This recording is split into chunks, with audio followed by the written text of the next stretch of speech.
Welcome to the season finale of Variety Tech Today. We've got a bunch of 3D news to sort out. First of all, one big thing that was dropped on 3D fans this year was yet another roadblock in streaming 3D movies. Now, many 3D movie collectors know that Vudu, which was bought by Fandango and is currently called Fandango at Home, we know that they've been renting and selling digital copies of 3D movies for years now. Of course, it's not always worth using. Some titles don't have a rental option available or are overpriced compared to the Blu-ray. And of course, being streaming, they're half the resolution. They're not frame packed like a Blu-ray. It's both eye views squished into a single frame, most being side by side, or some of them being over under. But for some titles, it was a nice, affordable way to rent a 3D movie, or a cheaper way to get a 3D movie that was only available in an expensive option otherwise, such as with Planes, Fire and Rescue and others. Or in some cases, it was the only way to get a movie at all in 3D. For instance, with some of Disney's short films, and even up until very recently, they've kept releasing some 3D movies such as Despicable Me 4, which is not currently on Blu-ray 3D. So again, Vudu or Fandango 3D does not appear to be discontinued. They've still been steadily releasing titles here and there, but the thing is that they discontinued the continuing functionality of the apps that would enable it on most displays. For instance, up until now, to get a automatically detected 3D signal from these movies, you had to use a version of the Vudu app that was installed on some older Blu-ray players or some older smart TVs that were 3D TVs. And of course, these device-specific versions of the app are not going to be updated forever. That's just impractical. They can't do that for every little device. And it wouldn't work on popular devices like a Roku and Fire Stick. It would just say that the display is incompatible or something like that, even if you were using a 3D display. So anyway, Fandango at Home announced that they were sunsetting any ongoing support of these older versions of the app on December 10th, 2024. So before that day happened, I tried it out on my Samsung 4K 3D smart TV. Now it did prompt me right away to update the app because I hadn't updated it since it switched to Fandango at Home. So it did switch the logo, but it still worked and output as a 3D signal. And I was able to rent the Super Mario Brothers movie, which is also not currently available on Blu-ray 3D. And on a side note, it was an okay movie. I wasn't tremendously interested in it because I wasn't much of a Mario player growing up, so wasn't very familiar with the lore. But even being a very simple story, I still honestly didn't find it quite an interesting movie. And the 3D was okay. It was nothing to write home about. It had like 2 pop-outs I can think of, and moderate 3D otherwise. Mostly mild to medium, it seemed, with maybe some moments of strong, but not much, if any. But anyway, like I said, it's half the resolution of Blu-ray. And also, as streaming is, it's going to be at a very low bit rate, way lower than Blu-ray. So compression artifacts, pixelation are very much a thing that, especially in action sequences, become all the more apparent. And then combine that with 3D, where you'll have different compression artifacts in each eye, and they stand out like a sore thumb, especially when a lot of things are moving around on the screen, unfortunately. Still, for the price and convenience, I do think it's a good option to have, especially for movies like this that personally I was interested in but still wanted to check out. And that brings up the point again, being half resolution, this whole compatibility issue is completely unnecessary. They're choosing to lock these movies and have this error message come up except for approved means in the majority of cases. So it could just play back normally as an SBS file or over under, and then you activate that setting yourself on your 3D display if that's what you're watching it on. And that would open it up for so many more people. But for some reason, despite feedback to the contrary, they have not done that, except this one weird exception. Who knows why? But Apple TV, the device, not the streaming service, but the device is known. I don't have one myself, but it's known to allow these 3D movies to play back without the lock. You can play back the SBS version and activate it yourself. No control freak stuff going on here. And to clarify, that doesn't mean that Apple TV is 3D compatible or anything like that. It doesn't know what it's looking at because again, the 3D streams are, from a spec point of view, identical to the HD 1080p streams. That's all it is, both views squished in. So when you view it this way, of course, you'll have problems with the menus, like being stretched over top of each other. When you paused it or press other things on the display, it'll look wonky in your eyes, different things in each eye, but the movie itself will look good. And for anybody who doesn't have an Apple TV or who very understandably doesn't want to blow money on an overpriced streaming device just for that purpose alone, which kind of defeats the purpose, another option is casting. I did try to cast from my Samsung phone before, and it didn't even have the option in the app for me. I don't know why. Maybe others have had success casting from Android. Perhaps you could share that. But I did have very easy success casting from my iPhone to my Roku. And it cast in good quality, no loss, and it was pretty simple to do. The only downside being, of course, that it's tying up your phone, basically. And also to point out that, yes, PS3 and PS4, both stations used to be compatible with Voodoo 3D, and they also are no longer compatible. And as for the Smart TV app that I updated, after December 10th, it stopped working as well on my Samsung TV. And someone else reported that their Sony is incompatible. Now it stopped working. Someone else reported that their LG did continue to work. So if you've got personal experience with it, if you have a Blu-ray player or a smart TV with Voodoo 3D compatible app installed, check it out. See if it still works before the update, if it hasn't been, or after. And also, there's a workaround, which has worked for me in the browser, and that's to start playing back a movie on a compatible device, and then it'll show up in your recently played movies with the resume button. And I clicked resume in my browser, and it started playing back the movie in SBS, unlocked. Now, in better news, there's some new 3D products. There are new 3D Canon lenses for their cameras. I'm just gonna throw that out there, but we'll talk more about that next season. And on a bigger note, a camera that I've been hyping for a while now, because it just looks very promising to me. The Spatial Labs Eyes. This was projected months ago to be launched in Q3 of 2024. Obviously, that deadline came and went with no explanation, but I don't believe it's canceled. It's just delayed because it has been released in other parts of the world.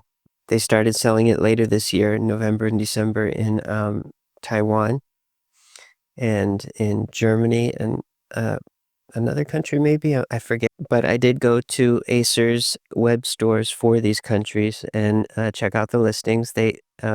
One of them eventually did say it was sold out, but it didn't offer shipping to the United States.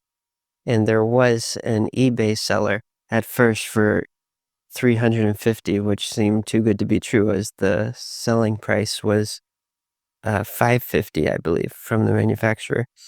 So I thought, why not? eBay's got my back if there's a problem. So I bought it. I was instantly refunded. They said it was a mistake. And they relisted it as 1,000 US dollars. So, nah, that's okay. I'll wait. But anyway, seeing as it apparently does exist, I'm still expecting it to come to the US, and they still continue to tease it. And they, in fact, after that, released another promo video for it for the United States YouTube channel. And as for 3D video editing, Final Cut Pro from Apple has launched 3D compatible editing. And obviously, because they make the iPhones, they're focusing on calling it spatial, but it does support full width side by side, which is a format you can easily convert to in other software. Or if you have a camera like the QCam Ego, it natively records in that format already. And in the editing preferences, it has the option to display the footage as anaglyph for reference purposes. Plus, it also has the capability of adjusting the convergence, or in other words, adjusting the stereo window where the 2 points meet at the z-axis, which is the basic essential element you need if you're going to make a 3D video look optimal.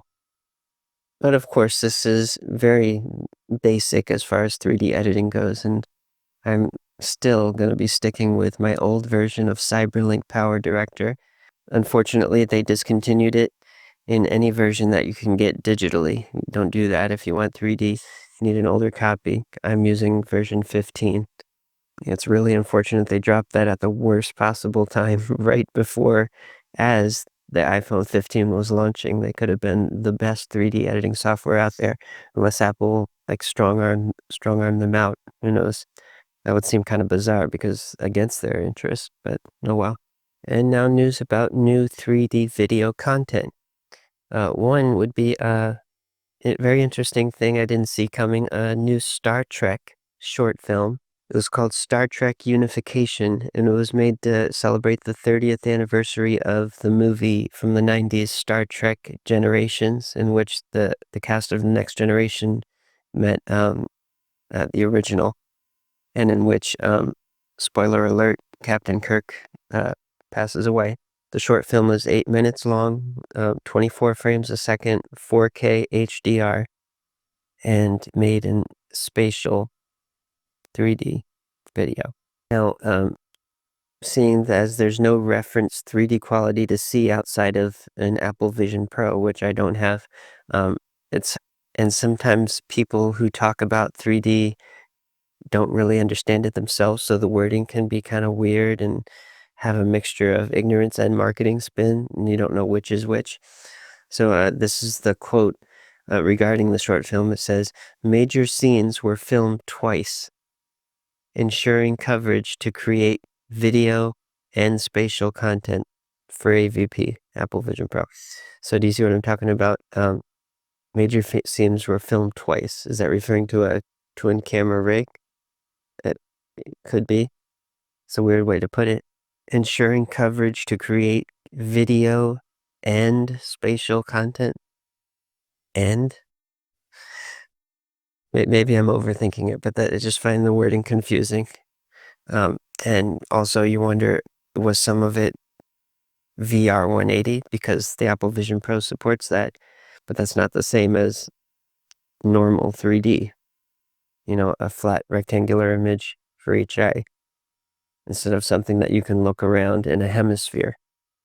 And sadly, the Apple Vision Pro hasn't been cracked yet. There's a growing amount of exclusive content, including 4K 3D movies, or HDR 3D movies, upscaled 4K, and high frame rate 3D as well. And of course, just completely exclusive content that you can find nowhere else in any format. So hopefully somebody will crack that at some point before it goes offline and it's just all lost for good, so that they can be watched on proper 3D displays. But there's competition, and with competition comes exclusivity. In this case, James Cameron, the person whose name is synonymous now with 3D, is now in a partnership with Quest to make exclusive content for their headsets. We don't know much yet, but they did say it's going to feature big name IP or intellectual property, so we don't know what franchises will be brought to it, spanning live sports and concerts, feature films, and TV series. So maybe there will be overlap of content, who knows? And they said details will be coming in the coming months. So this will be an interesting thing to keep an eye on. And one positive potential result could be lowering of prices. As we know, the Apple Vision Pro is obscenely expensive, and many of us don't consider it a proper replacement for a home cinema, even if it was dirt cheap. It'd still be a fun toy to have, but I wouldn't consider using this long-term or as a replacement for a high-quality home theater. And even now as it stands, as was brought out in the previous video, um, the resolution, the usable resolution, not counting the peripheral that isn't being used, does not take full advantage of the quality of the content that's being streamed to it. Plus the sheer comfort factor and lack of social factor, not being able to be used with a good sound system. So many downgrades that you're taking when you go that route.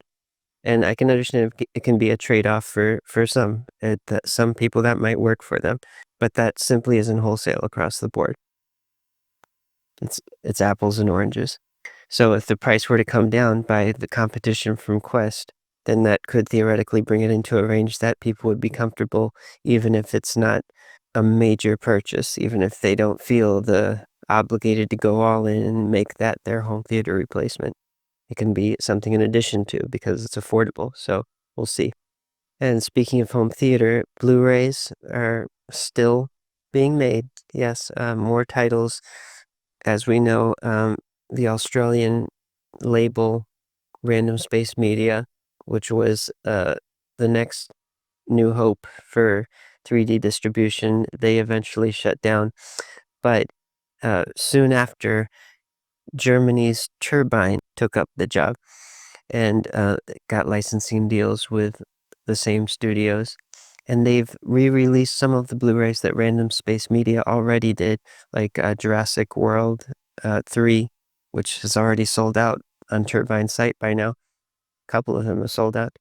And also Sing 2, which was a defective Blu-ray, where some of the English text was missing from one eye because it was supposed to be swapped out with other languages, but they left it completely out of one eye throughout the film. So anyway, they did release a fixed copy of Sing 2 that's available now from Turbine's site. Just make sure to have your translate feature in your browser available so that you know what you're reading. And after you get past that point, it's very easy to order and have shipped to the US or anywhere really. And they've teased a bunch of new titles to be released over the coming year, major theatrical films, recent ones. And they often release them in batches of 3 where you get a discount, which is nice. And they end up being fairly affordable, what you would be paying for a 3D disc back in the day at a local store. So it's a good deal. And the latest batch of 3 has 2 of the recent live-action Transformers movies,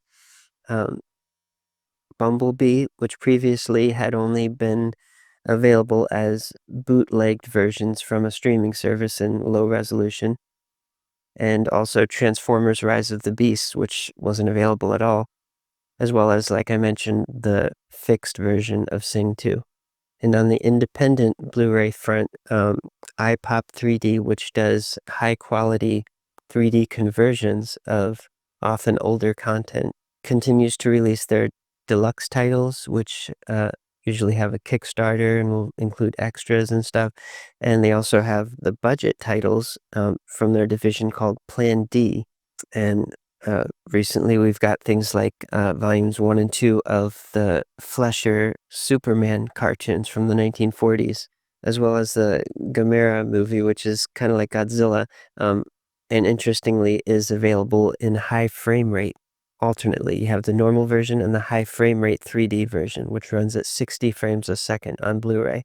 And that's a Blu-ray spec that has been available for some years. It's just rarely used because most movies aren't made that way.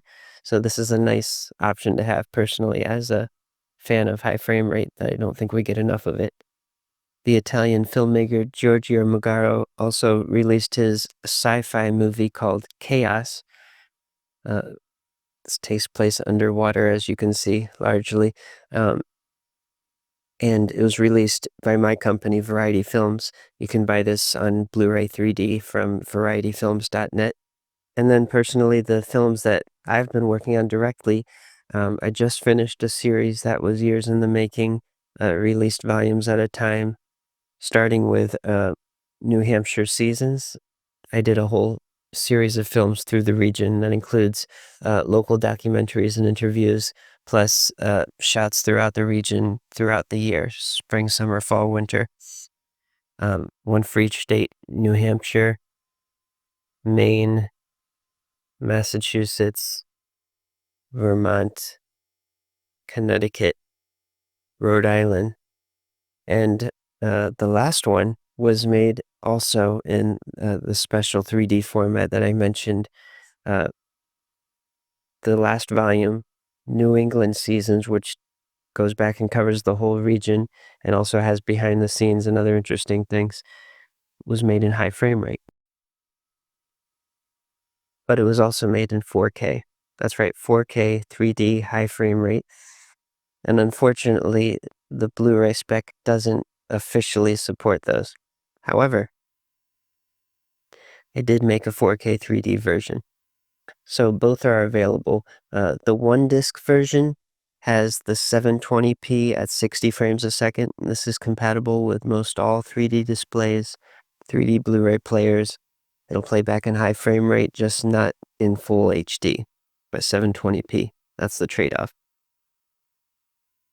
In this version, the 2-disc set, it also has a standard Blu-ray, except it's 1080p at 24 frames a second. This is the most common standard that people are used to. It's clearer, but it doesn't have that ultra smooth motion. It has that movie judder look that most movies have, that most people are comfortable with. But it also has disc 2, which is an ultra HD Blu-ray, 4K 2160p. And while the UHD standard does not have 3D compatibility, sadly, this disc was encoded in side-by-side format. So depending on if you have a player that's compatible with 4K on BDR, which most players are, it will play back as half resolution side-by-side. But half resolution side-by-side 4K is still twice the resolution of full HD. So you get a much sharper version and at up to 60 frames a second, something that a standard Blu-ray 3D can never do. And as you'll notice, this is the first feature film to be released that way. I don't know why nobody else has tried it. I guess it makes sense. There'd be too many incompatibility issues from people who don't read the fine print, but I'm making it clear. Only some TVs will take full advantage of this discs. If you have an active 4K 3D TV, such as from Samsung or Sony, congratulations. It'll likely work. It works great on mine. It's the only way you can see it at full quality. If you have an LG, it will also work on that. You won't get the full resolution, but you'll still get full HD at the full 60 frames a second, which you can't get otherwise. So either way, it's a step up. Now, multiple cameras were used throughout this series, but the primary model that was used was the JVC GY-HM-Z1. This is the Pro variant of the GSTD1. You can tell because it has the all-black color scheme. And one of the primary differences is that it allows recording in 1080p at 24 frames a second, frame pack 3D. This is the cinematic frame rate used by most movies and used as the Blu-ray 3D standard. It also has optical zoom, which can result in some great shallow depth of field shots. The lens covers are built in, and probably one of the best aspects of this that makes it unique from all other 3D cameras is the microphones. It has wide set stereo microphones. So you get real spatial audio that when you're listening on headphones or on a surround sound system, it has that true 3D audio quality to match the 3D video that you just don't get with other camcorders that have those so-called stereo mics that are really like right next to each other. It has the SD card slot right here. I used a 64 gigabyte high-speed card, but it also has 64 gigabytes of built-in memory, which is great for backup. On the other side is the battery compartment, which holds various size batteries, but it's compatible with high-capacity batteries that last for hours. And I have actually 4 of those. There's lots of great third-party batteries and chargers for that, and such as this one, which is dual use. You can flip out the prongs for charging at home, as well as use the plug-in adapter for charging in your vehicle. Another key aspect of the Pro variant is this adapter, this handle that goes onto the top. This allows you to hold the camera to get interesting shots, but it also houses the XLR inputs for mics. So I have this mic here that has both wide setting and a unidirectional setting that can be mounted directly on the camera, and using the short XLR cord to plug directly in to the video feed, or using the long XLR cord to use as a news style microphone or for interviews. And this is what I used in the interview documentary segments as part of the New England season series. I also have an adapter that's pretty rare and sought after. It's from the company Cyclopital. They made these adapters for various 3D camera models. This one fits both the GS-TD1 and the GY-HMZ1. It fits like a glove, mounts securely onto the front, and screws into the tripod thread while providing its own tripod thread on the bottom. You can then use any 86 millimeter sized threaded lens or filter. And on top of that, also lens hoods.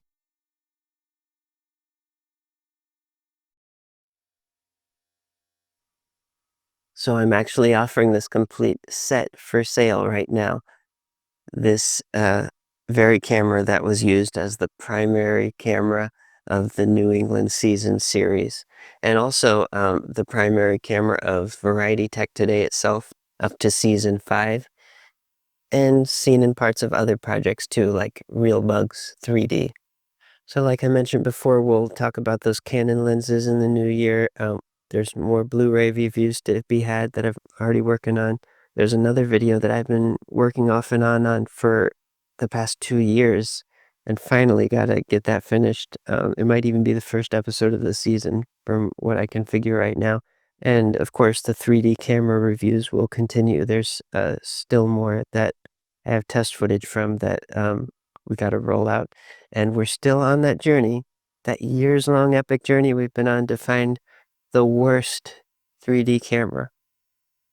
They're out there. But either way, we'll find that out, maybe, or at least we'll continue on that journey next year. See you next time.